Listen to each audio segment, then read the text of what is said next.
attached to populations of prehistoric hunter-gatherers who never came near the cliffs at Les Esses, where the first Cro-Magnon remains were found in 1868.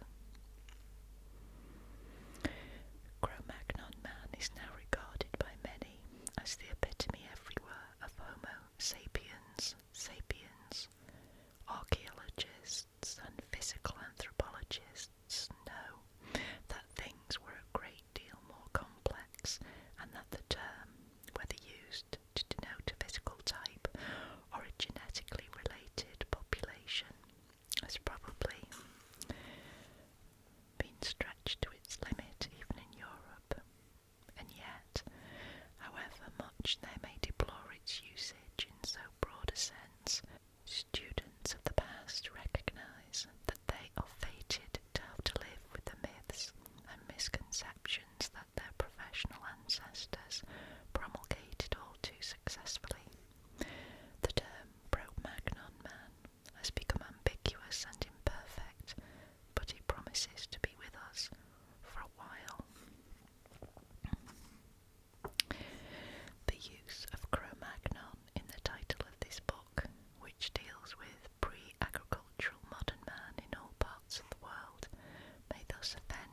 legs must do double duty as the route to his alimentary canal.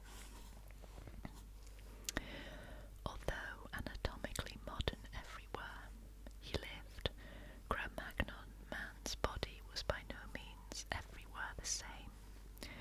His bones in Russia were different from his bones in France or in Africa or China, and they might be different from one site to another within a single region. Some anthropologists think that Cro-Magnon may have come in more different varieties than their modern descendants because their population was less mobile, it was less homogeneous, and groups thus tended to preserve their special traits. At the very outset, this degree of variation among peoples of Cro-Magnon times misled scientists. Although bones are no clue to the colour of skin or the texture of hair, the temptation to flesh out the skeleton, so to speak, was irresistible, and some strange ideas sprang up. Okay, so let's have a look at this map.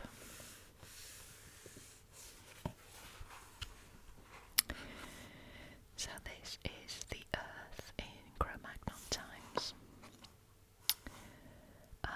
How Cro-Magnon man spread to every continent and occupied every environment on Earth, from tropical Africa to Arctic Alaska, is shown on this map. It locates major Cro-Magnon sites and certain geographical features mentioned. The map includes other sites where skeletal remains or artifacts have also turned up.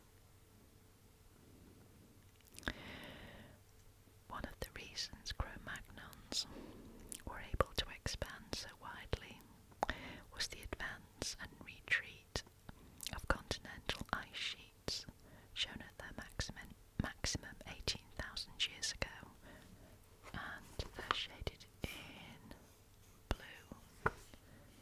Just about to see those little bits of blue.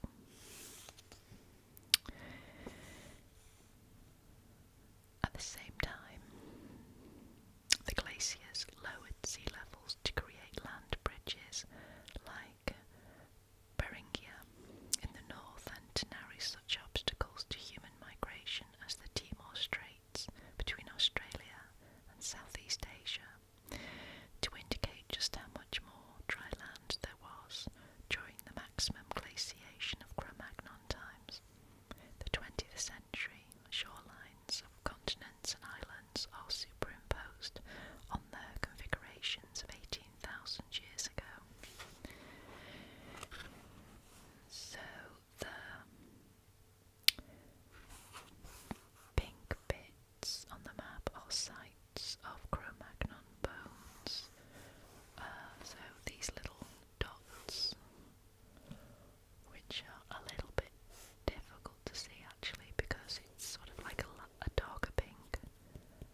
stepping stones, and natural causeways and conduits would appear, making new traffic routes for the comings and goings of man. Along one of these ancient routes, Cro-Magnon people may have moved northwards from what is now China into the chilly reaches of Siberia. Along another one, they apparently migrated from Siberia across the dry land bridge of Beringia, now the Bering Sea, and into the continent of North America. But climactic alterations seem to have played no part in their migration to Australia, although the vast ice caps of the last glaciation locked up enough of the world's water to drop sea levels as much as 400 feet, adding great expanses of dry land to the continents. Such extensions never joined Australia to the mainland of Southeast Asia. Waters subsiding from the comparatively shallow Sunda Shelf united Borneo, Java and Sumatra, and probably exposed enough small islands to make island hopping feasible. But between Australia and the shelf at the edge of the Asian mainland, there still remained the 26,400 foot deep waters of the Java Trench, 60 miles of open sea. How did people living as far back as Cro-Magnon times manage to get across it? It was long assumed that people did not reach this major island continent until the ancestors of the modern Aborigines migrated there by boat, probably from Southeast Asia some 8,000 to 10,000 years ago. Seaworthy boats were presumably available at that time.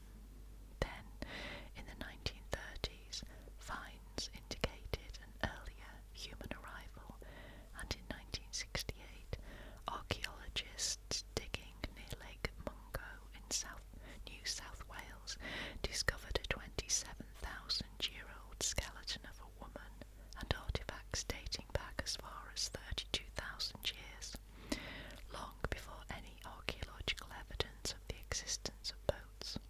Yet, the lonely lady was unmistakably modern in her anatomy, a true Homo sapiens.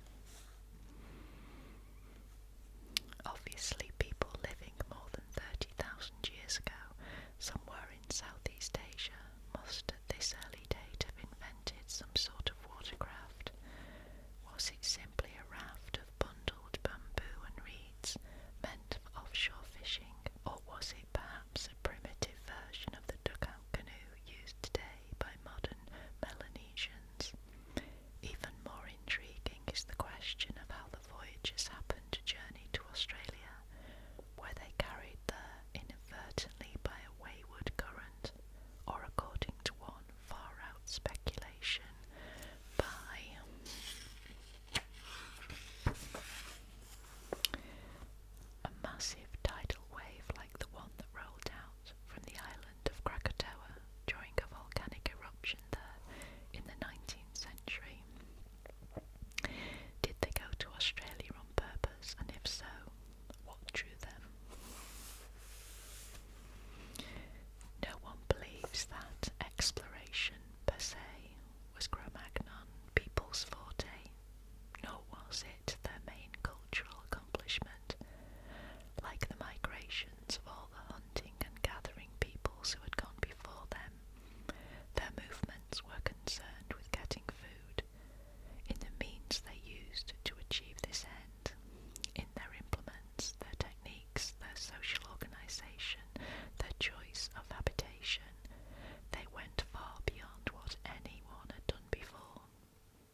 foxes and wolves, which may have been eaten, but more likely were treasured for their thick, warm pelts, which the Siberians tailored into clothing.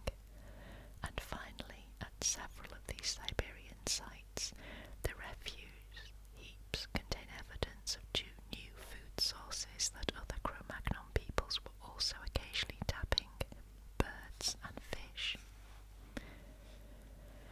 Fishing was probably a summer activity for these Siberian peoples, since the ice on the rivers would have been many feet deep in winter, and the birds they ate were primarily ptarmigan, which are ground-dwelling and slow-flying and relatively easy to catch, but some anthropologists think that they may also have gone after waterfowl occasionally. Perhaps they brought down the birds on the wing with well-aimed projectiles. Perhaps they trapped them with snares similar to the kind still used by the Netsilik Eskimos north of Hudson Bay. This device is an ingenious arrangement of rawhide baited with fish and triggered with a carefully balanced stone. When the bird alights for the bait, the stone is dislodged and the rawhide thongs close around its legs, hobbling the bird and making it easy to capture and kill. In so rigorous a land where the winters were long and cruel, the Siberians must have led a far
occasional hunting forays. To make the cave more homelike, its occupants added certain refinements. They encircled their hearths with stones and may have built a semicircular windbreak between the hearths and the mouth of the cave. The post holes for a somewhat later windbreak are still there. The covering could have been animal skins or brushwood or a palisade of saplings. In winter, and especially at night, this windbreak would have been comforting. For the climate of South Africa was cooler then than now, and moist, rather like the climate of Seattle, Washington.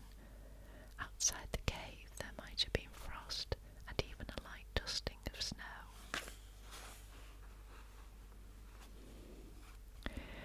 Beginning around 12,000 years ago, this lifestyle changed suddenly and dramatically. In terms of geological time, the world's climate, which had gradually been warming for 4,000 to 5,000 years, had melted enough of the glacier ice to raise the sea level above the shelf that marked the end of the 50-mile-long Nelson Bay Plain. Almost like a river in flood that overflows its banks and spreads quickly over the low-lying countryside, the sea moved relatively rapidly up the shallow slope of the plain and was soon breaking just a few miles away from the base of the cliff where the cave was situated. With their former grazing land now underwater, the animals naturally moved inland, and it would have been just as natural for the Nelson Bay peoples to do the same, re-establishing themselves elsewhere. But they did not. For some reason, perhaps some Stone Age feeling for home, the cave continued to be a base of operations, though not one that was lived in year-round. In summer, the inhabitants went off on extended hunting trips, tracking and killing the game, collecting the bulbs, berries and seeds that had formed their traditional food supply in centuries past. In winter, however, they returned to the Nelson Bay Cave to harvest another source of energy, food taken from the sea. Instead of gathering seeds and digging up roots, the women now scavenged for limpets and abalone in the wake of the receding tide, prying them from the surfaces of rocks in tidal pools and deeper waters. To aid them in this task, they had a 9-inch flat bone knife and probably some sort of carrying container, a basket or leather pouch into which they dropped their catches. So dexterous did they become at this new form of food collecting that archaeologists have found piles of discarded marine shells as much as 20 feet deep. The fishy residue of this midden must have smelled to high heaven.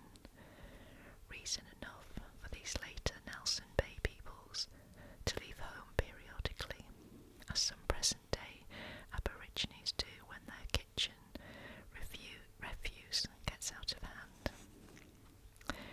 In the cave dwellers' seasonal absence, rodents, seabirds and the scouring sea winds would have cleaned up the stinking mess. While the women harvested shellfish, the men of Nelson Bay went fishing or walked several miles up the beach to a rocky outcropping that had become a breeding ground for Cape Fur seals. Takes no great skill to kill a seal in a rookery where the animals congregate by the thousands. The Nelson Bay hunters probably used the same tactics as 20th century seal hunters, wading